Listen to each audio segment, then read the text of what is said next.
You know, the New York Knicks are 1-2 out of the gate.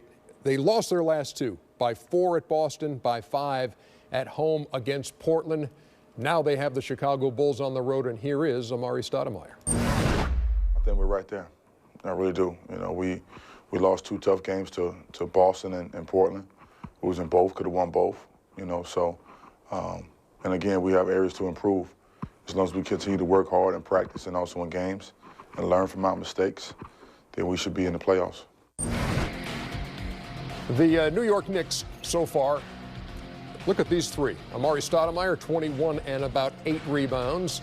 Wilson Chandler giving him 21 and 10, and Raymond Felton's the new guy at the point, 16 and 6. A lot was made, Kenny, in the offseason about Amar'e Stoudemire going to New York and how much he'll miss Steve Nash. How is Raymond Felton doing at that point with Amar'e? Well, you know, Steve Nash is missing Amar'e right now, honestly, on a pick-and-roll situation more than he's missing him. But the numbers in New York and under D'Antoni's system, you always have to take with a grain of salt because those numbers are always going to be inflated because there's more possessions when you play with the New York Knicks or play under Mike D'Antoni. But do your numbers have impact? Do they change the game? Do they make an imprint on the game? And that's where Amar'e, I do think that he has an advantage over David Lee last year. His numbers will make a bigger impact, but I don't know if it's going to be enough to get them to the playoffs. But they'll be right, I'd say 7 games better than they were last year, which is still a little bit under 500. He is averaging 21 points, about 8 rebounds. That's not enough. Has 17 turnovers. That's not in listen, 3 games. That's not enough points and rebounds. They expect this guy to be their franchise guy. They gave him $100 million. He's got to give them more than that. Okay, First of all, he can't get 7 rebounds a game. So what should he be doing right now, Chuck, in terms of statistically?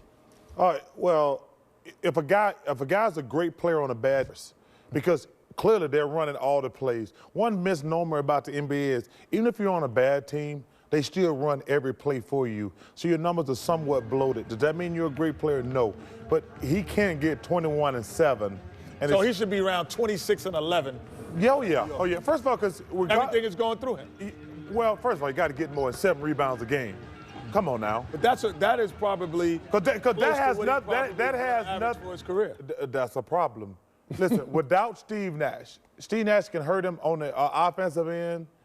But listen, they're running all their plays for Amar'e Stoudemire. He's their best player. Everybody assumes that. He's their big free agent acquisition. He should get a lot of points. But listen, he's got to get more than 7 rebounds a game, Ernie. Hey, do me a favor, will you? Sure. While Kenny was making his answer, his observations, you had this bemused look on your face in which you raise your eyebrow all the way to the ceiling. Can I see that one more? Let me just see the look. Because so, no, I don't want an explanation. Just want to see the look because people didn't see it. You had one eye. No, you had one eyebrow. He doesn't even know going way up. He doesn't know what he did. When he was answering, you had one eyebrow going. Well, you make the face. Because I can't, like when people say crazy stuff, you have to say crazy stuff for me. You are such a disappointment. Okay, you want me to